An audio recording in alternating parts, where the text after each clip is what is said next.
Have you ever thought that the person you trust the most would be the one to betray you?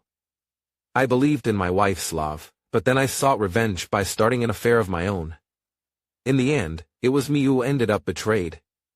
Listen to my story, and you'll understand that sometimes, revenge doesn't bring happiness, it only takes everything away from you. If someone asked me, Jason, what's married life like? I'd tell them it's like an October morning in Philadelphia. You know what I'm talking about, right? Those mornings when the sun hasn't fully risen, but you can see hints of light pushing through the thin veil of mist. There's a chill in the air, a little reminder that winter is on its way, but there's still a touch of warmth left from summer. It's not always clear or predictable, but there's a kind of quiet comfort in it, a sense of calm that settles deep in your bones. I met Lisa on a morning just like that. It was October, and the whole city was dressed in shades of red, gold, and burnt orange. We strolled under the canopy of falling leaves, laughing, talking about everything and nothing. I remember the way she smiled, her blue eyes sparkling like a lake catching the first light of day. I knew I'd found someone special, someone I could lean on after a long, hard day at work. And for the next 10 years, that's exactly how I felt. We got married in a small church on the outskirts of town, just close friends and family. It was a chilly day, but the sun was shining through the trees, making everything look golden. Lisa wore a simple white dress, nothing flashy, but it was elegant, just like her. As for me, I felt truly content for the first time in my life.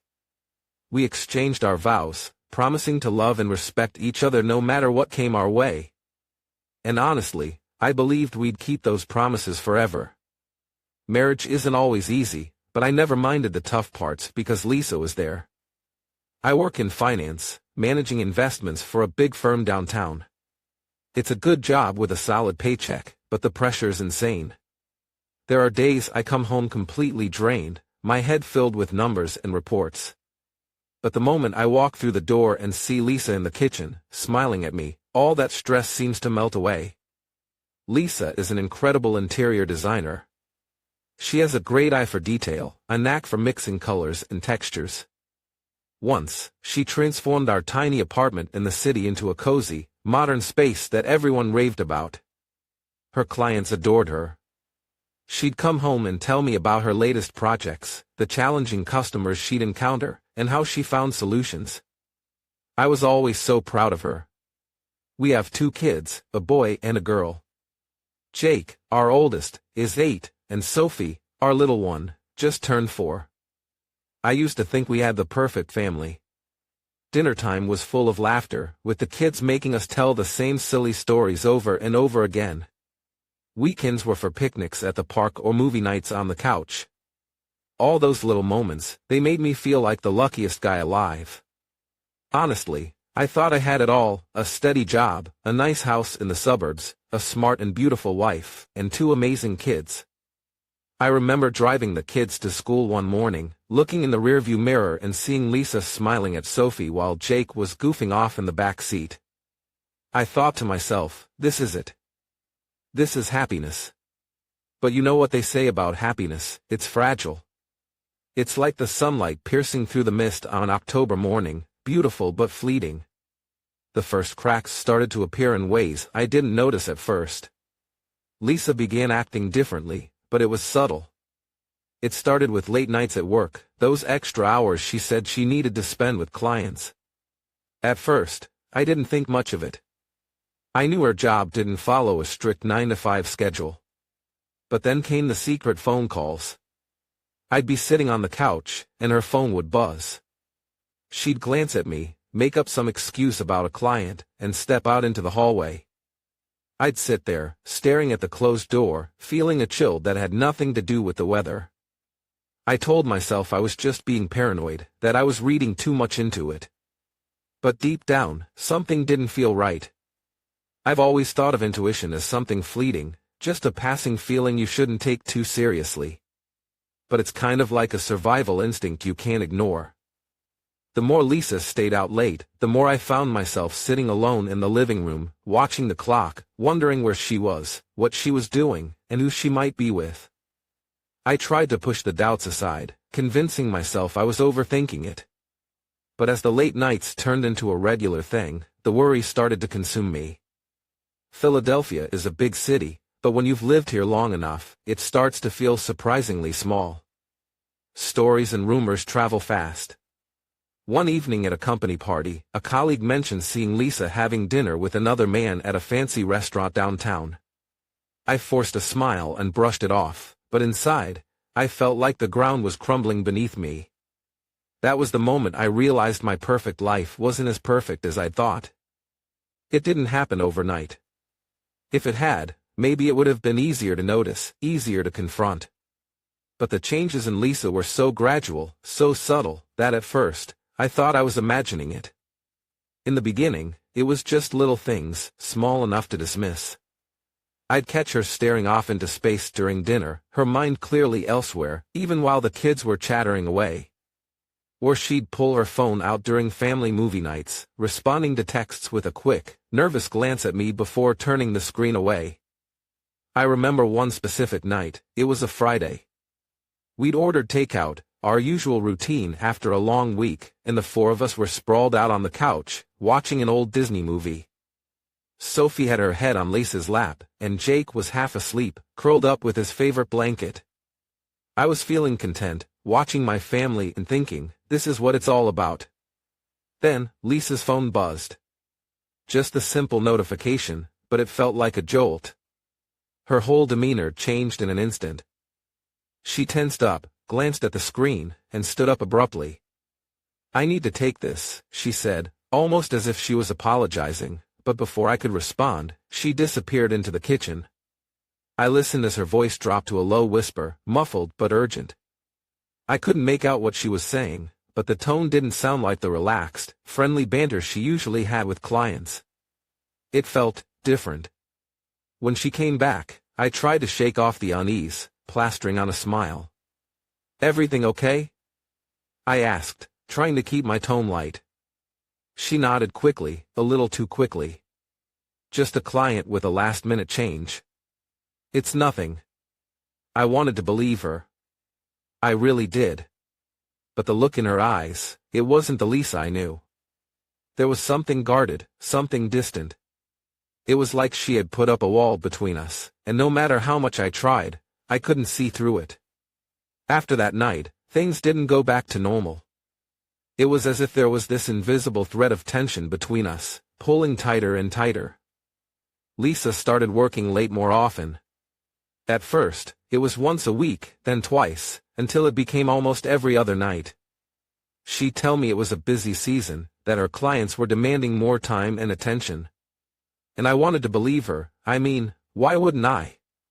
This was the woman I built a life with, the mother of my children. We'd shared everything for years, our dreams, our struggles. But now, it felt like she was sharing her life with someone else. There were the late-night texts too. I'd wake up in the middle of the night to find her side of the bed empty, the light from her phone screen illuminating her face as she typed furiously. When she noticed me awake, she'd smile, but it was forced, strained. "Just finishing up some emails," she'd say, slipping back under the covers as if nothing was wrong. But I could feel it, this distance growing between us, like a crack spreading through the foundation of a house. The kids noticed it too, even if they didn't understand it.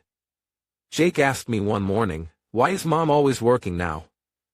Doesn't she want to play with us anymore?" It broke my heart. I didn't have an answer for him, so I just ruffled his hair and said something vague about Mom being busy with her job. But the truth was, I didn't know what was going on either. I felt like I was standing on the edge of a cliff, looking down into a foggy abyss, unable to see what lay at the bottom. Then there were the calls. At first, they were quick, in and out, just a few seconds of hushed voices before she'd hang up. But as the weeks went by, they grew longer, more frequent. I'd be cooking dinner, the kids running around the kitchen, and I'd hear her voice from the other room. Low, almost secretive, like she didn't want anyone to hear. I'd strain to make out the words, but it was always just a murmur, like waves crashing against a distant shore, familiar, but indistinct. One night, I decided to confront her, or at least try to. I'd been lying in bed, pretending to sleep, while she tiptoed out of the room with her phone. I followed her downstairs, my heart pounding in my chest like a drumbeat. I could hear her talking, her voice softer than usual, almost tender. "I know. I miss you too," she whispered. That's when it hit me, this wasn't a client. This wasn't work. This was something else entirely. I stood there in the dark hallway, my whole world spinning around me. I felt like I'd been punched in the gut, like all the air had been sucked out of the room. Part of me wanted to barge in, demand to know who she was talking to, what the hell was going on. But another part of me, a bigger part, was too scared to hear the answer. So I turned around and went back upstairs, climbing into bed and pulling the covers over my head like a child hiding from a nightmare. The next morning, I tried to act normal. I made pancakes for the kids, joked with them about their messy hair, and kissed Lisa on the cheek as she walked into the kitchen. She smiled back, but it was that same empty smile, the one that didn't reach her eyes. I knew then that whatever was happening, it wasn't going away. It was like a storm building on the horizon, dark clouds gathering slowly, but inevitably. I started paying more attention, noticing the little things I'd missed before. The way she'd dress up a bit more, even if she was just running errands or meeting a client. The new perfume she'd bought, something I'd never smelled on her before. And then there were the moments she'd pull away when I tried to hug her, like she couldn't bear to be close to me anymore. It was as if she was slipping away, bit by bit, right before my eyes. One day, she left her phone on the kitchen counter while she went to take a shower. I stood there, staring at it, my hands shaking. I knew I shouldn't, knew it was wrong to invade her privacy like that. But something inside me, call it curiosity, call it desperation, made me pick it up.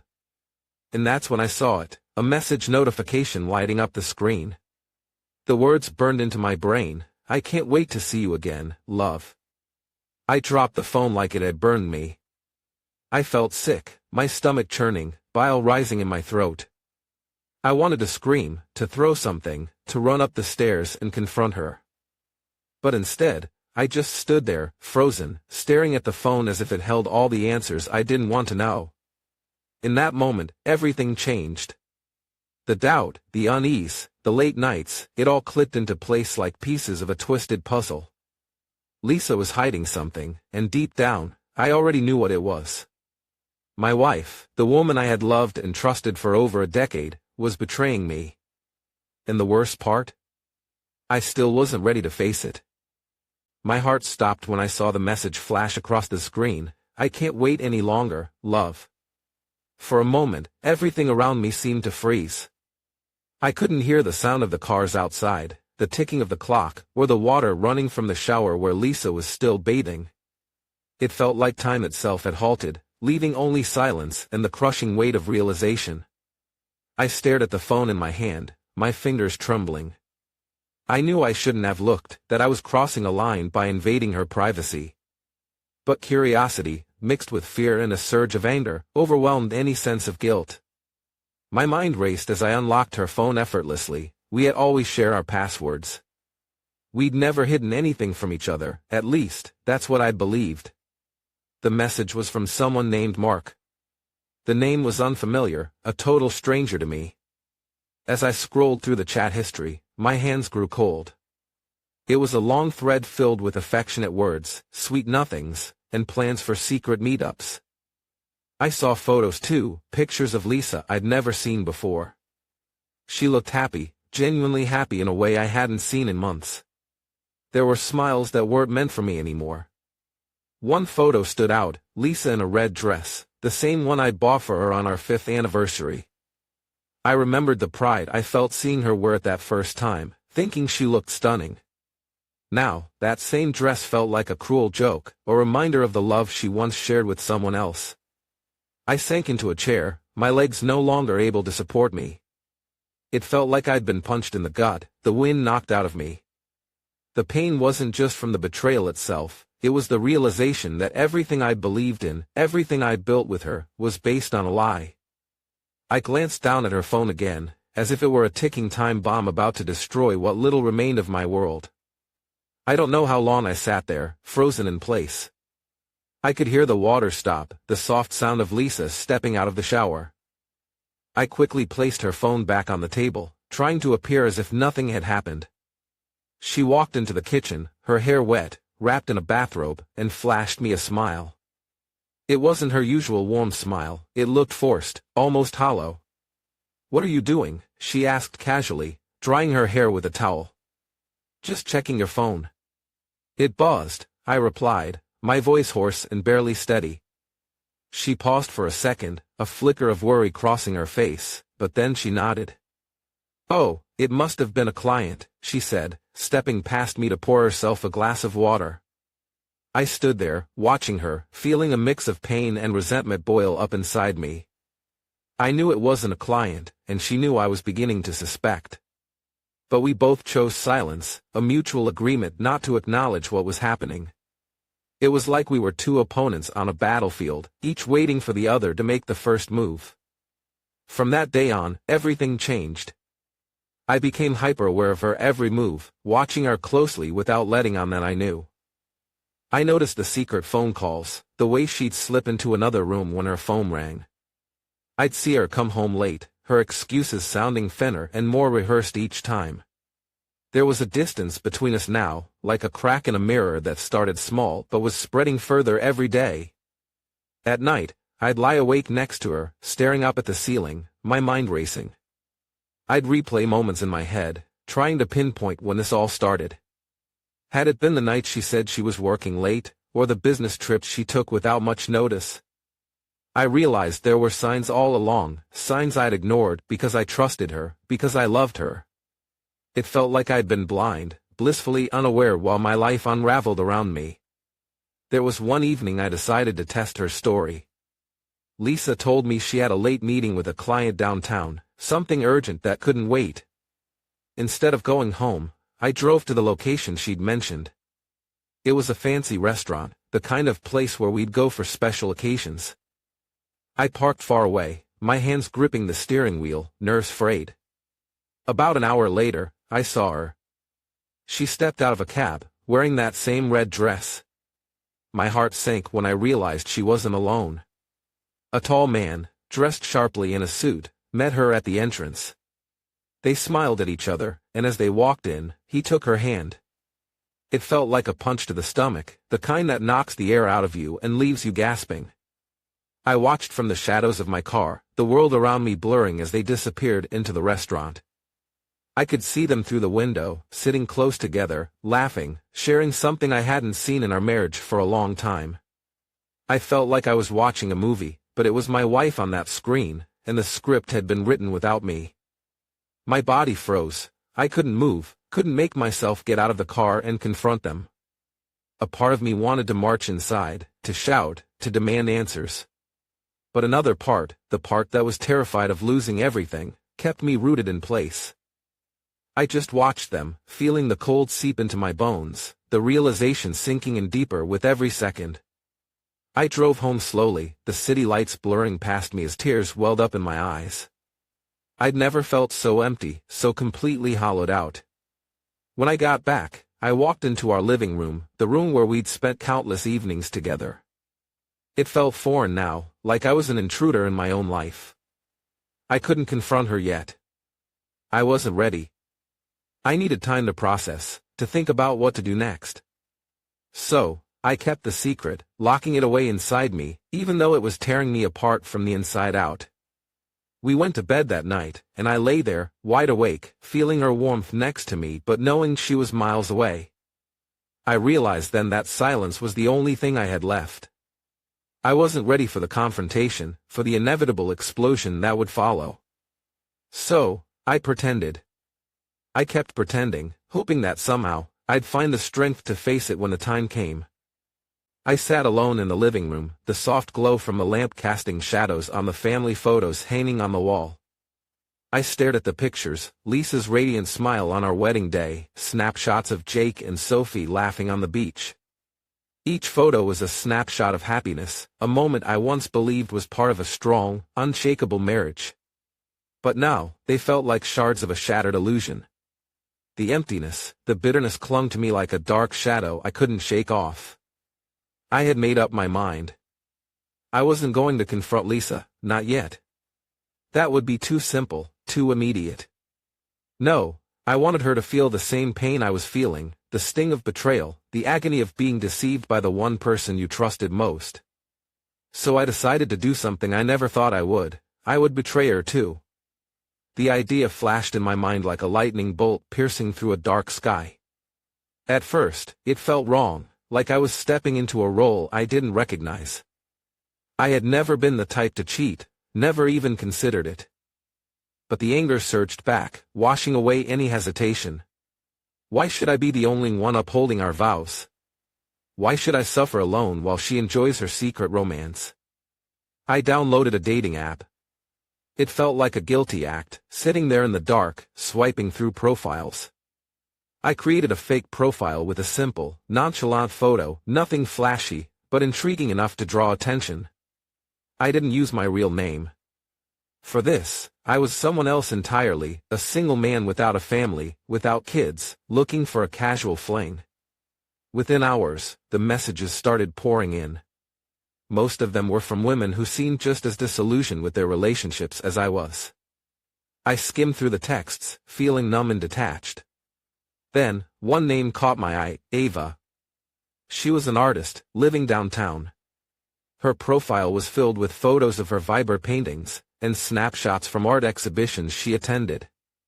There was something about Ava that intrigued me. It wasn't just her appearance, it was the way she wrote, the confidence in her words, the freedom in her lifestyle that I hadn't seen in Lisa for years. I started chatting with Ava. At first, it was just light banter, the kind of small talk that means nothing. But as we continued to talk, I found myself drawn in, opening up in ways I hadn't done in a long time. Ava made me feel at ease, like I was rediscovering a part of myself I'd lost somewhere along the way. She didn't know who I was, didn't know about my fractured marriage or the family I was slowly drifting away from. To her, I was just a funny, interesting guy with a spark she found captivating. And I realized I liked that feeling, being admired, feeling free in a way I hadn't felt in years. Our conversations quickly turned more personal. We talked about our dreams, our passions, things I hadn't shared with anyone, not even Lisa. It was exhilarating, like taking a deep breath after being underwater for too long. One night, after Lisa told me she had to meet an important client, I made a choice I never thought I'd make. I agreed to meet Ava. We arranged to meet at a small cafe on the corner of a quiet street downtown. I arrived early, sitting by the window, looking out at the city lights flickering in the evening sky. I felt a mix of excitement and guilt twisting in my stomach. Part of me knew this was a line I shouldn't cross, but the image of Lisa and Mark together kept flashing in my mind, pushing me forward. When Ava walked in, she smiled, and it was like the room lit up. She was nothing like Lisa. She was carefree, uninhibited, full of a kind of energy I hadn't felt in my life for years. We talked for hours, losing track of time. I found myself telling her things I hadn't said out loud in years, my frustrations, my unfulfilled desires, my dreams that had been buried under the weight of responsibilities. Ava listened with genuine interest, her eyes sparkling, and for the first time in a long while, I felt understood. She didn't know about Lisa, didn't know about the lies, the betrayal, the pain. And maybe that's why it was so easy to be with her. When we left the cafe, it was already dark. The streetlights cast a golden glow on the pavement, creating a surreal, dreamlike atmosphere. Ava stepped closer to me, her hand brushing against mine. I didn't pull away. Instead, I looked at her, and in that moment, I knew I had gone too far. But I didn't stop. I leaned in and kissed her, a deep, passionate kiss filled with everything I'd been holding back for months. I knew exactly what I was doing. This wasn't just revenge, it was an escape, a brief reprieve from the reality I couldn't face. And I knew that when I went home, I'd have to look Lisa in the eye, pretend like nothing had happened, keep up the charade. But in that moment, with Ava's lips against mine, I felt a small, fleeting sense of victory. It was twisted, but it was there, a sense of relief that I could break the rules too, that I could betray her as she had betrayed me. I drove home in silence, the streets of Philadelphia rushing past like a blur. I couldn't shake the image of Ava, the softness of her touch, the way she looked at me like I was the only man in the world. When I walked into the house, Lisa was already there, sitting on the couch, looking tired. She smiled at me, but it was the same empty smile I'd seen so many times before. She had no idea where I'd been, no idea what I'd just done. And I wasn't about to tell her. I sat down beside her, and she leaned her head on my shoulder. I stared out the window, feeling the weight of everything pressing down on me, the lies, the secrets, the betrayal. It felt like I was standing at a crossroads between two worlds, the life I once knew and the new, darker path I was choosing to walk down. I knew I couldn't keep this up forever. Eventually, everything would come crashing down. But for now, silence was the only way I could cope. It was the only way I could hold on to whatever was left of my sanity. And so, I kept quiet. I kept pretending. I held on to my secret, even as it threatened to tear me apart from the inside out. The relationship between Ava and me had gone far beyond what I initially imagined. At first, I thought it would be nothing more than a brief fling, a way to get back at Lisa for her betrayal. But Ava was no longer just a stranger I met through a dating app. She had become a part of my life, filling the void that I had felt for so long. I started to experience excitement, passion, and a freedom I hadn't known in years. Yet, the deeper I sank into this affair, the more I realized I was stepping into a whirlpool I couldn't control. One night, right after I left Ava's apartment, she called me just as I was pulling out of the parking lot. Her voice was tense, filled with worry, so different from her usual cheerful tone. "Jason, can you come back? I just got a strange call," she said, sounding rattled. I turned the car around immediately, a sense of dread building in my chest. When I walked back into her apartment, Ava was standing by the door, her face pale as a ghost. "Someone called me asking about you," she whispered, her voice shaking. "He knew your name and that we've been seeing each other." A cold shiver ran down my spine. How could anyone know about this? It couldn't have been Lisa. I was sure she didn't know. I had been so careful, erasing every trace, keeping everything hidden. I tried to calm Ava down, telling her it was probably a wrong number, but the fear in her eyes made me uneasy. I held her close, feeling her trembling against me. That night, I drove home with a sense of unease, a creeping feeling that someone was watching me, but I couldn't figure out who.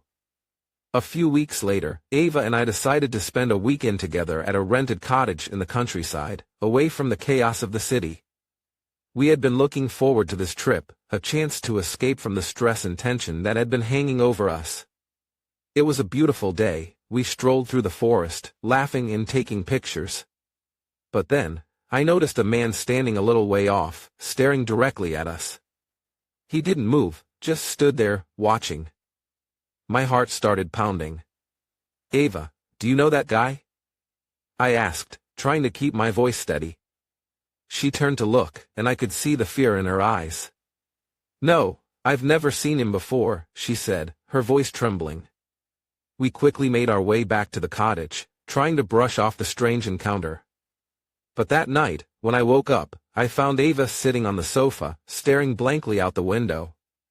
"Jason, something isn't right," she said, her voice breaking. "I feel like someone's following us." I couldn't ignore it any longer. I started to suspect that someone had discovered our affair. My mind raced through possibilities. Could it be Mark, the man Lisa was seeing? Or was it Lisa herself? Had she found out and was now tracking me?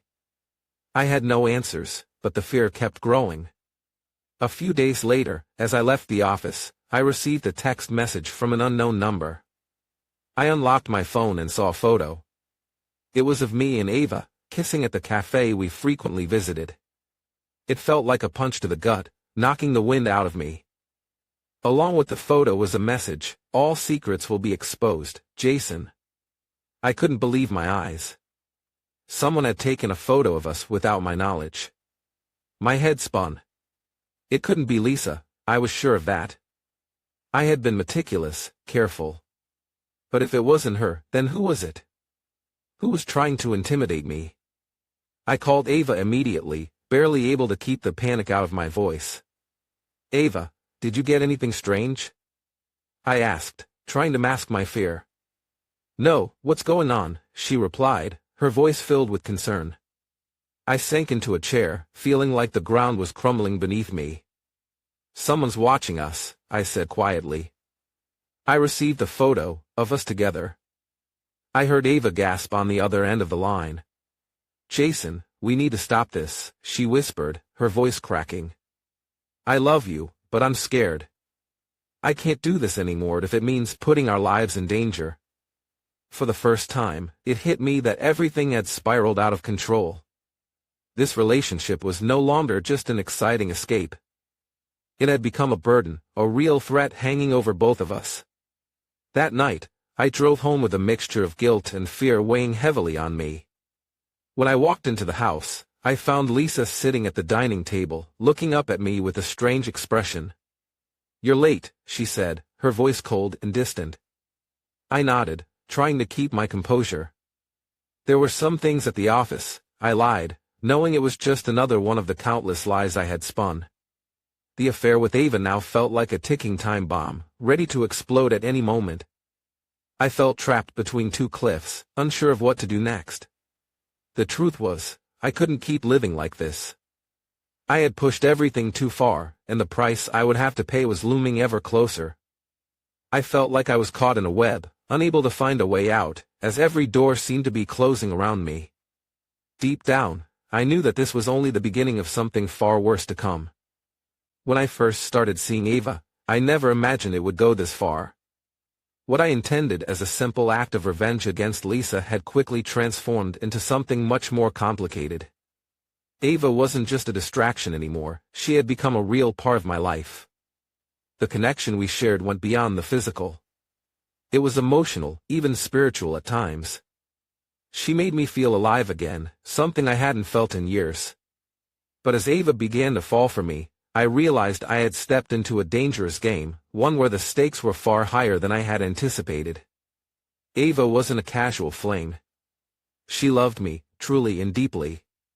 I could see it in the way she looked at me, in the softness of her voice when she said my name, in the text she sent late at night that made my heart ache in ways I hadn't expected.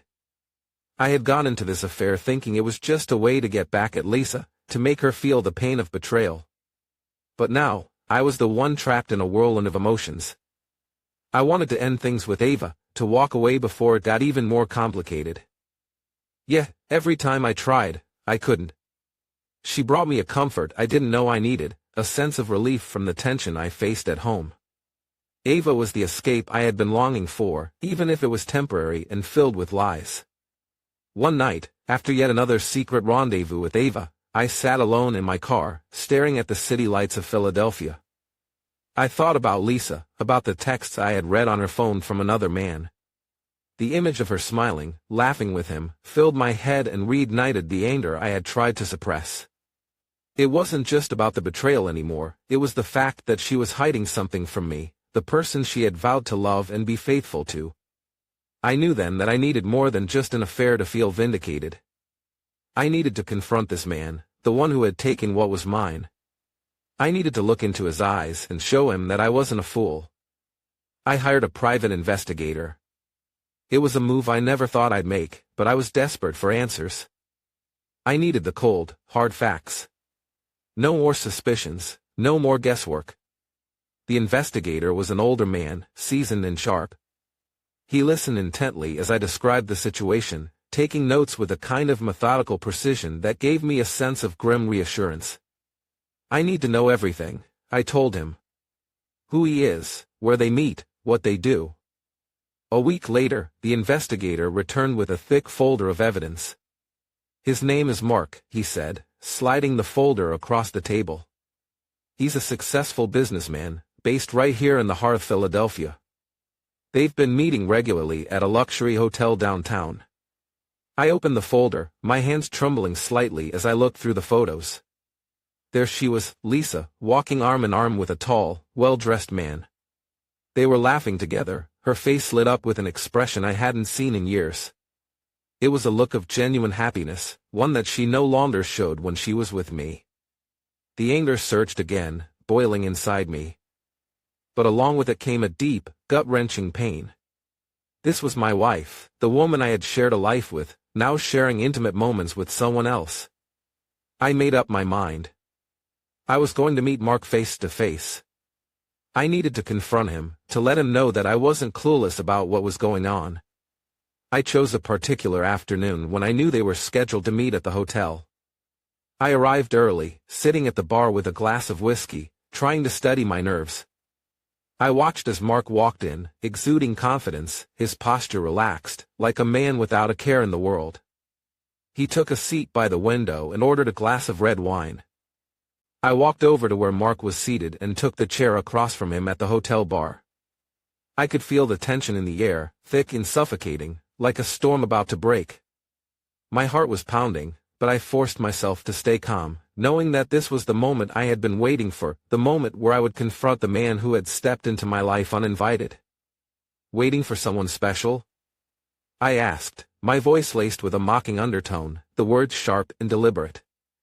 Mark glanced up at me, slightly surprised, but his smile returned quickly, a confident, almost smug smile, as if he had nothing to hide. Yes, he replied smoothly, his tone casual and self-assured. I'm waiting for a wonderful woman. I stared at him, feeling the anger bubbling up inside me. I could see the satisfaction in his eyes, the look of a man who thought he was winning a game that only he knew the rules to. It made me sick. I clenched my jaw, struggling to keep my emotions in check, but the truth was burning on my tongue, and I couldn't hold back any longer. That wonderful woman is my wife, I said coldly, tossing a photograph onto the table in front of him. The change in Mark's expression was immediate. His smile vanished, replaced by a look of shock and disbelief. He grabbed the photo, staring at it as if it were a foreign object he couldn't comprehend. It was a picture of him and Lisa, hand in hand, walking into this very hotel not long ago. His face went pale, and I could see the confusion and fear flashing in his eyes. This can't be, Mark muttered, his voice shaky. She told me she was divorced, that she wasn't living with her husband anymore. I couldn't take it anymore. The rage that had been building inside me for weeks exploded. I threw a punch, feeling the satisfying crack as my fist connected with his cheekbone. The sound echoed through the bar, and Mark stumbled backward, collapsing onto the floor. Gasps filled the room as patrons turned to look, alarmed by the sudden violence. People rushed over, trying to pull me back, but I shrugged them off. I wasn't finished yet. I grabbed Mark by the collar and yanked him up, his face inches from mine. You think I'm going to believe your lies? I shouted, my voice hoarse with anger. She's my wife. I've seen everything, the texts, the photos. Don't play dumb with me. Mark's breath came in ragged gasps, his hands clawing at mine, trying to loosen my grip. Listen to me, he pleaded, his voice cracking. I didn't know. She told me she was separated, that you didn't care about her anymore. I thought she was free. I shoved him back down to the floor, my mind racing.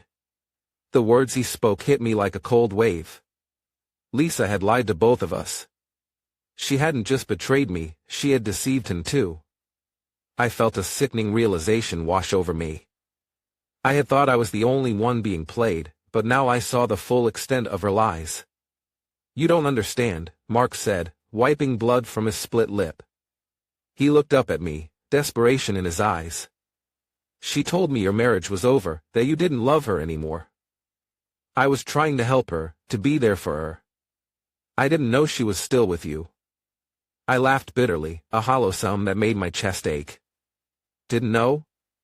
I spat, my voice dripping with sarcasm. You think that excuse is what you've done? You think that makes it better? Before I could hit him again, I heard hurried footsteps approaching. I turned to see Lisa, rushing into the bar, her face a mask of shock and horror. Jason!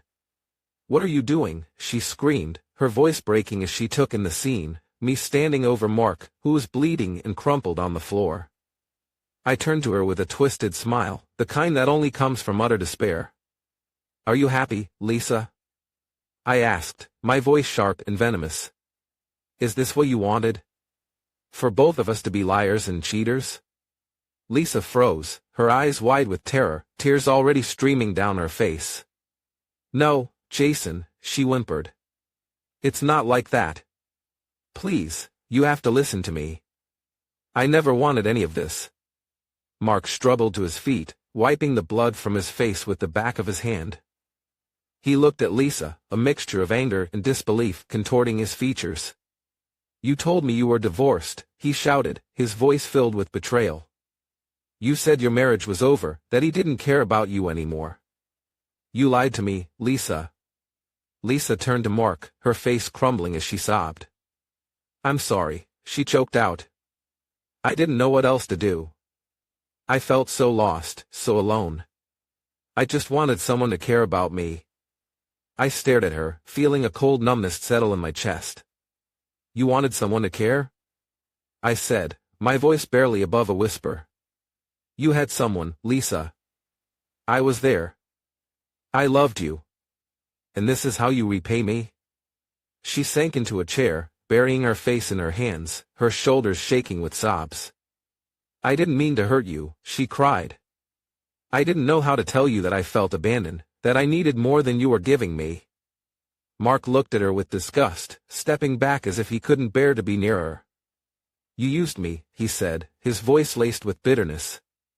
"You made me believe I was saving you from a bad marriage, when all along you were just playing us both."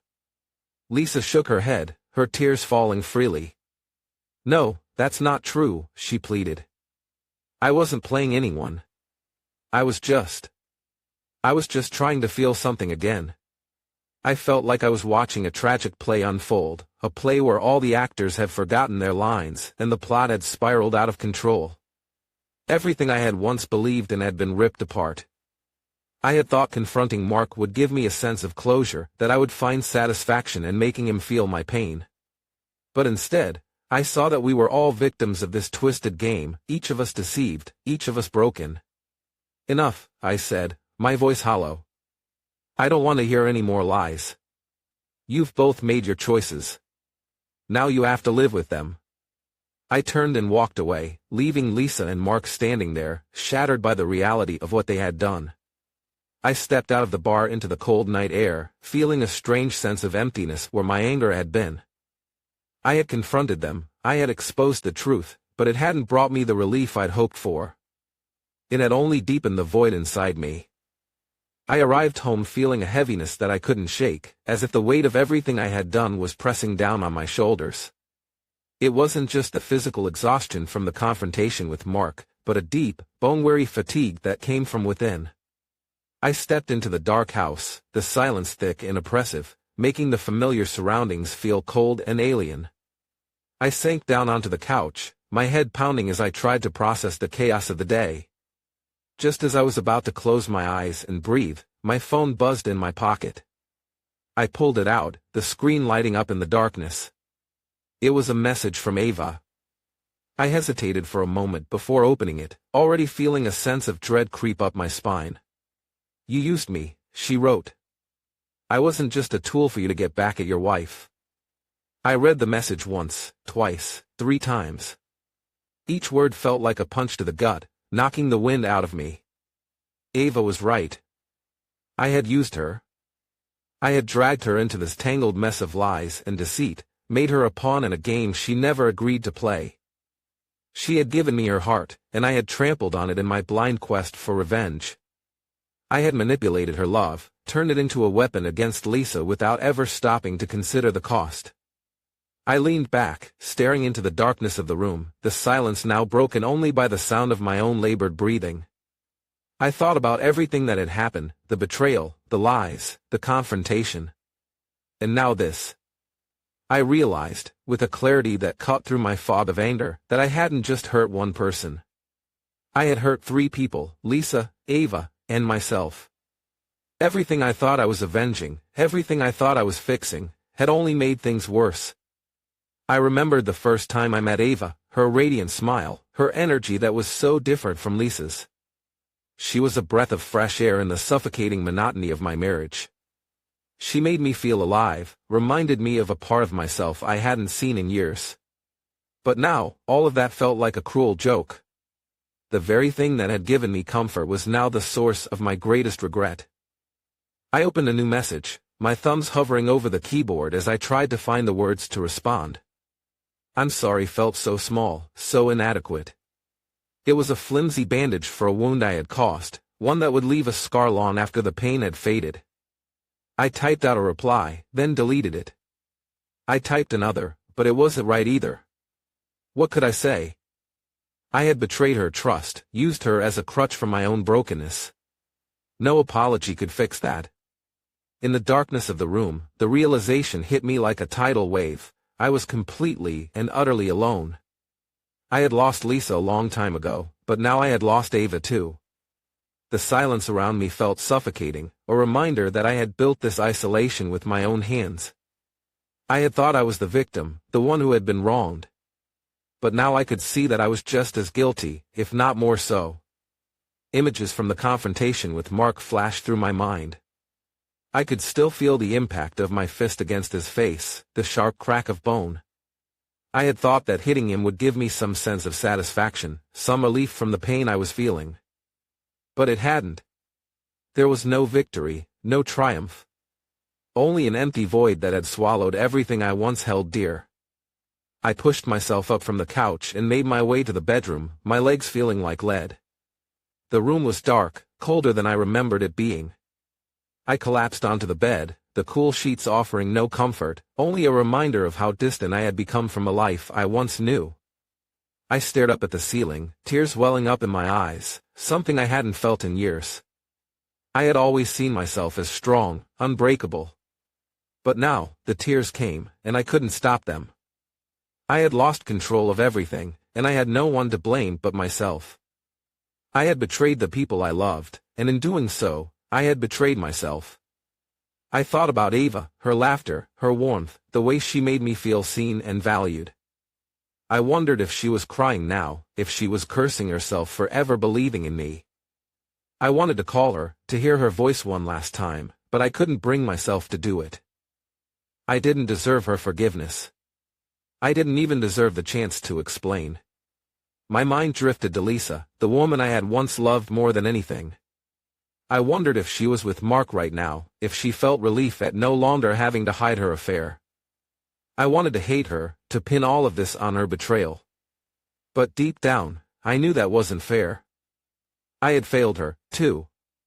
I had let our marriage decay, allowed the distance between us to grow until it became insurmountable. In the end, I was left with nothing but my own thoughts and the crushing weight of my guilt. I had shattered everything, my marriage, my affair, my own sense of self. I had thought I could control this game, but it had consumed me, chewed me up, and spat me out, leaving me with nothing but the fragments of a life I could no longer recognize. I closed my eyes, hoping for sleep to take me, but the ache in my chest wouldn't let me rest. I knew that from now on, every night would be like this, haunted by the choices I made, by the people I hurt. I would relive the moment I let anger guide my actions, the moment I chose revenge over forgiveness, every time I closed my eyes.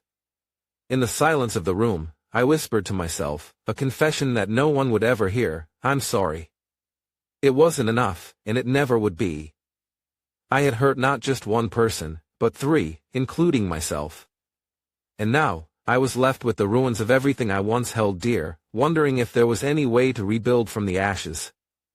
A few weeks after the confrontation at the bar, the divorce papers arrived. I wasn't surprised when I saw Lisa's name on the envelope. I had been expecting it. After everything that had happened, after all the lies and betrayal, there was nothing left between us but the shattered pieces of a marriage that once was. Signing those papers felt like signing away a part of my own life, but I knew it was inevitable. There was no more trust, no more love, only the cold, hard reality of what we had become. We agreed to share custody of the children, but I knew it was just for show. Jake and Sophie would live primarily with Lisa. I was barely a shadow of the father they once knew. Whenever I saw them, their eyes were filled with confusion and sadness, as if they couldn't understand why their parents were no longer together. I wanted to tell them it wasn't their fault, that I still loved them more than anything in the world. But every time I opened my mouth to speak, the words caught in my throat, blocked by a wave of guilt and shame. I fell into a deep depression, drowning in a darkness I couldn't escape. Day after day, I sat alone in the silent house that used to be our home, haunted by memories of happier times. I replayed every moment, every decision, over and over in my mind. I thought about Lisa, about Ava, about the chain of mistakes I had set into motion. I realized then that the trust between Lisa and me had been completely obliterated, and there was no way to repair it. What remained was a vast emptiness and wounds that would never heal.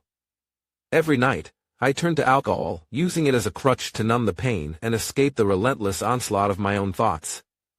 I drank until I couldn't feel anything anymore, until the world around me blurred and faded away. One night, after drinking far too much, I decided to drive home. I don't remember the details of that drive, don't recall the streets I took or the turns I made. All I remember is the blinding glare of headlights from an oncoming car, and then, nothing. The accident happened in an instant, but its effects would last forever. When I regained consciousness, I was in a hospital bed, my body racked with pain, every bone feeling as if it had been shattered. The doctor told me I was lucky to be alive, but I didn't feel lucky. I was paralyzed, confined to a bed for months. The physical pain was excruciating, but it paled in comparison to the torment inside my mind. I couldn't move, couldn't care for myself. I was a prisoner in my own broken body, forced to confront the reality of what I had done. In those early days after the accident, I was visited by no one. The few friends I once had long since disappeared. Lisa never came, and I knew she had severed all ties with me completely. Jake and Sophie were kept away, shielded from the sight of their father, reduced to this pitiful state.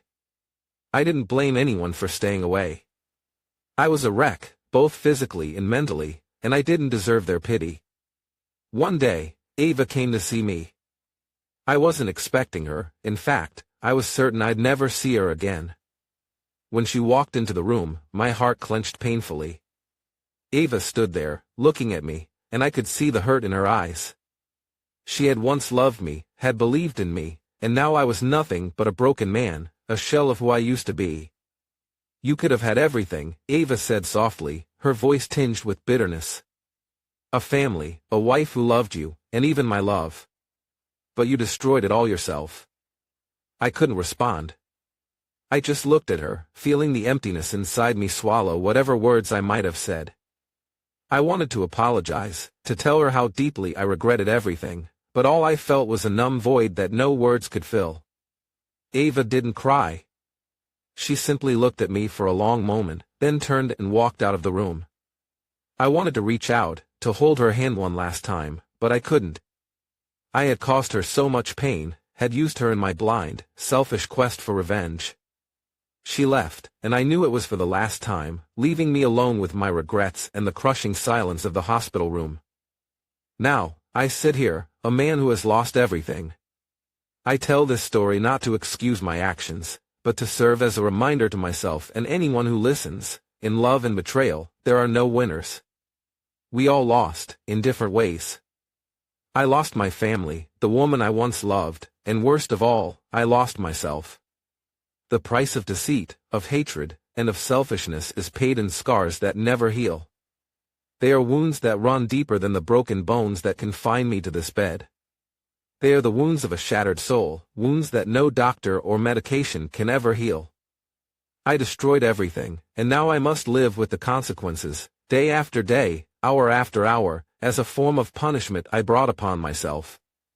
Even as I try to find a way to move forward, I know I will never escape the shadow of these mistakes. The memories of what I've done, the pain I've caused, are etched into me forever.